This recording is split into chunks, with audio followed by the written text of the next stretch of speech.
हे Korean जगह viewers, this is Megha Bansal और आज हम बात करने वाले हैं हिडन लव के एपिसोड 24 की। So let's get started. जी यहाँ रोते हुए पूछती है कि तुम मेरे साथ हमेशा रह सकते हो।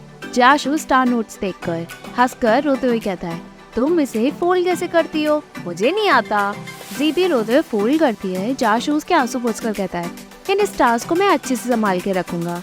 वो जी को पकड़ के कहता है, मैं अब क्या करूँ बताओ तुम, मैंने तुम्हें कई बार रुलाया है। वो उसे हक करके कहता है, ओके मुझे सब समझ आ गया है, बट तुमने ये एकदम से सब कुछ मुझे क्यों बताया? जी कहती है, बस मैं आपको बताना चाहती थी।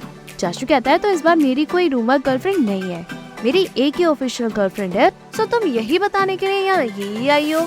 जी कहती है, आपने कहा था मैं कुछ सोच रहा हूँ, सो इसलिए मुझे लगा आप उससे ब्रेकअप करने की सोच रहे हैं। वो रोते हुए कहती है, इसलिए मैं आपके सामने आपसे बात करना चाहती थी। जाशू पूछता है, क्या? वो हंसते हुए कहता है, तुम क्या सोच रही थी? अगर तुम्हारी फैमिली नहीं मानती तो मैं चुरा के तुम्हें अपने साथ ले जाकर मेरे सर्टिफिकेट बनवा लेता। हम सीरियस? जी कहती है, मुझे चुराने की क्या जरूरत है? जाशू कहता है, मुझे डर है कि कहीं तुम भाग न जाओ। और सब मैं सोच रहा हूँ, उसका कहने का मतलब ये था कि मैं तुम्हारे साथ यहाँ बिताऊं या फिर नानमू में जाकर वहाँ सेटल हो जाऊं, ताकि तुम ग्रेजुएट के बाद वहाँ रह सको। क्या सोच रहे थे तुम? जी कहती है, तो ये बात थी। वो एम्बैरस होकर कहती है, मैं यही मैं रुक सकती थी, हम डिस्कस कर सकते थे, तुम्हें हर बार मेरे लिए कुछ करने की जरूरत नहीं। जाशू हंस के कहता है, तुम वाकई में यहाँ रुकना नहीं चाहती? अगर मैं तुम्हारे लिए नहीं करूँगा तो मैं किसके लिए करूँगा? अब तुम्हें यहाँ रुक कर पढ़ना है, किसी और की तुम अब चिंता मत करो। इम्पोर्टेंट ये है कि बस तुम अपने बॉयफ्रेंड के साथ टाइम बिताओ, ओके?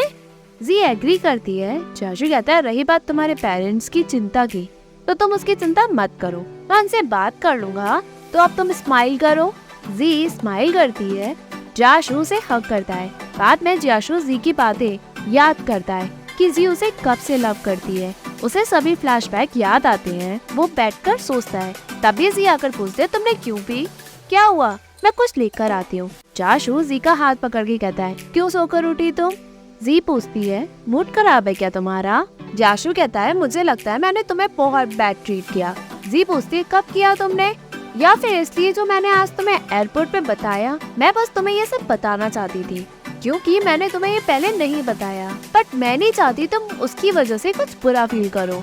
तुम मुझे पहले भी और अब भी अच्छे से ट्रीट करते हो, सच में। जाशू कहता है, जी I love you but I am sorry, मैंने बहुत लेट कहा। इतने सालों में मैंने तुम्हें दुखी किया, तुम्हारे प्यार के आगे मैं लायक ही नहीं हूँ। मेरे अंदर बहुत कमियां भी हैं, बट अब जो भी हो मैं अपना बेस्ट दूंगा। जी मैं तुम्हें रिग्रेट करने का मौका भी नहीं दूंगा, जो भी तुमने चॉइस किया है। आई लव यू जी। दोनों में किस हो जाती है। यहाँ जी रूलान को अपने ड्राइंग कंपटीशन की थीम बताती है कि मुझे अब वो मिल गई है। शिन पूछती है, मैंने कहा था ना मूड रिफ्रेश करके आओ, तुम्हें आइडिया जरूर मिलेगा। वह आइडिया पूछती है बट जी कुछ भी नहीं बताती। यहाँ शुन सियोन को गिफ्ट देता है। तभी जाशू आकर इन्फॉर्म करता है कि मैं अब रिजाइन करना चाहता हूँ। दोनों शॉक होकर रीजन पूछते हैं। जाशू कहता है, मैं नानमू में जाकर वहाँ सेटल होना चाहता हूँ। सियोन कहती है, अभी तो टाइम है ना जी के ग्रेजुएट होने में। शुन भी सोचने को कहता है। जाशू कहता है, मैंने बहुत सोचा, लेकिन अभी बीते दिन इतना कुछ हुआ है, मुझे लगता है मैंने उसके लिए कुछ भी नहीं किया। उसके पेरेंट्स अपसेट है इस रिलेशनशिप को लेकर, बट वो फिर भी मेरी साइड ले रही है। मैं उसके पेरेंट्स की कंसर्न को सब समझता हूँ, क्योंकि मैं पढ़ा हूँ। सो मुझे ही ये सब सॉल्व करना होगा।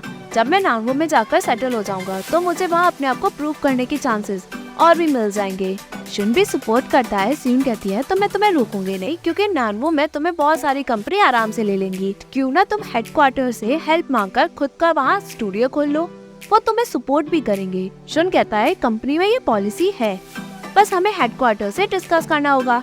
जाशू एग्री करके उन दोनों को थैंक्स कहता है। सियोन और शुन दोनों जाशू के काम और ग्रोथ को लेकर उसकी तारीफ करते हैं। वो उसे बेस्ट विशेस देकर सपोर्ट करने को कहते हैं। जैसे ही जाशू बाहर आता है, उसे कॉल आ जाता है। यहाँ जाशू को डॉक्टर बताते हैं कि तुम्हारे फादर के पास अब ज्यादा टाइम नहीं बचा है, तुम अपने टाइम की वैल्यू करके उनके साथ आखिरी पल बिता लो।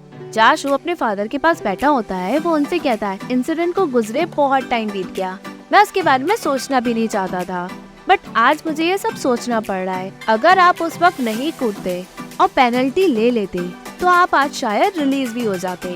बहुत सारी बातें हैं जो मैंने तुम्हें नहीं बताई। तुम्हारा कर्जा हमने सब चुका दिया, मेरी मदर कुछ साल पहले ही सिर्फ तुम्हारी वजह से चल बसी, क्योंकि हमारे पास पैसे नहीं थे। उन्हें पता था कि वो बीमार है, पैसे बचाने के लिए वो हॉस्पिटल भी नहीं गई, लेकिन जब गई तो काफी देर हो चुकी थी। मैं चाहता था तुम उठकर ये सब देखो कि हमारे साथ क्या क्या हुआ। मैं तुम्हें गिल्टी और पेन में देखना चाहता था। अगर तुम उस वक्त नहीं भागते और पनिशमेंट को फेस करते तो शायद आज हमारी जिंदगी कुछ अलग ही होती। बट मैं तुम्हें अब थैंक्स करना चाहता हूँ, क्योंकि तुम्हारी वजह से मैं अब ड्रिंक बिल्कुल नहीं करता और मुझे रिस्पॉन्सिबिलिटी भी समझ आ गई। मैं अच्छा इंसान तो नहीं, पर जिसे मैं प्यार करता हूँ उन्हें तो मैं बचा ही सकता हूँ। काश तुम ये सब देख पाते। अगर तुम ऊपर जाओ तो मॉम से सिंसियरली माफी मांग लेना। डैड आप रेस्ट करो। तभी उसका डैड अपनी उंगली से इशारा करता है। जाशु देखता है डैड अब जा चुके होते हैं। जाशु उनका हाथ पकड़कर रोता है। जैसे ही वो बाहर आता है, जी बैठी होती है। वो जाशु को देखकर समझ जाती है कि डैड अब नहीं रहे। वो उसे हग करने के लिए हाथ बढ़ाती है। जाशु उसे हग करके खूब रोता है। जी कहती है मैं जानती हूँ कि तुम सैड हो। जाशु कहता है क्या मैं बूढ़ा हो रहा हूँ? मेरे पेरेंट्स अब यहाँ मेरे साथ क्यों नहीं है?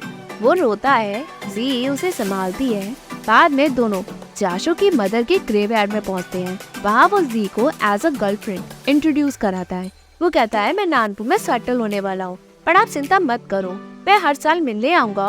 और अब डैड भी नहीं रहे, तुम चिंता मत करो, मैंने उनके लास्ट विशेस भी पूरी कर दी। क्या तुम दोनों ऊपर मिल लिए हो? बस आप दोनों ऊपर खुश रहना। वो ग्रीटिंग्स देता है। बाद में जी अपना इंट्रोडक्शन देकर कहती है आप जाशु की चिंता मत करना, वो बहुत काइंड और आउटस्टैंडिंग है। वो लोगों को सिंसियर और अच्छे से ट्रीट करता है। ये पढ़ाई में एक्सीलेंट थे और काम में भी बहुत अच्छे हैं। मेरी फैमिली और सभी के नजरिए के साथ ये बहुत बेटर पर्सन है। बुरा हुआ इनके साथ, पर इन्होंने गिव अप कभी नहीं किया, बल्कि उल्टा और हार्ड वर्क करके सभी कुछ झेला। जाशु रोता है। जी कहती है आप चिंता मत करो, मैं इनका बहुत अच्छे से ध्यान रखूंगी। मैं मेक श्योर करूंगी कि ये हमेशा हर रोज खुश रहे। मैं प्रॉमिस करती हूँ कि आज के बाद जाशु को कभी कोई बुली नहीं कर पाएगा।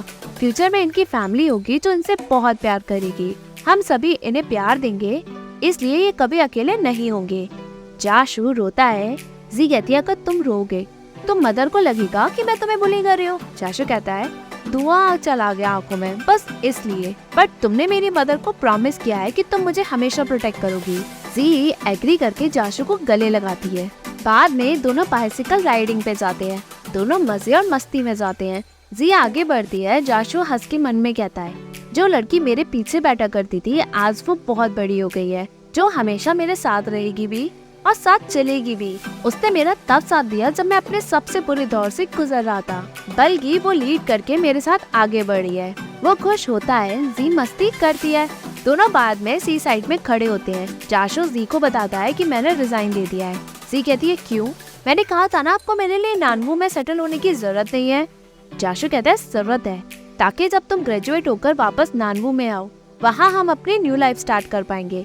तुम्हारी फैमिली भी वहाँ है और जहाँ तुम वही मेरा घर है। तुम्ही ने तो कहा था सब बुरा खत्म हो चुका है, अब अच्छी चीज की बारी है। सो हमें अब अपने फ्यूचर की सोचना है। जी पूछती है कब जा रहे हो? जाशु कहता है हैंडओवर प्रोसीजर के 1 महीने के अंदर। जी कहती है इतनी जल्दी? जाशु पूछता है तुम हिचकिचा रही हो? जी मना करती है। जाशु कहता है तुम चिंता मत करो, हमारे पास बहुत अपॉर्चुनिटीज होंगी। जी उसे हक करती है। यहाँ जाशु सामान पैक करता है। जी उसके लिए डिश बनाती है। जाशु जी और अपनी फोटो बैग में रख के जी के पास पहुँचता है। जाशु जी की डिश बनाने में उसकी हेल्प करता है। बाद में वो उसे बैक हग करके कहता है यहाँ से जाने के बाद मैं तुम्हें बहुत मिस करूंगा।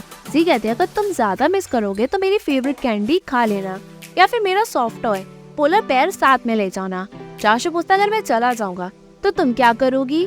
पोलर बेयर में यही छोड़ दूंगा। अगर तुम मुझे मिस करोगी तो सोचना मैं तुम्हारे साथ हूँ। जी एग्री करती है।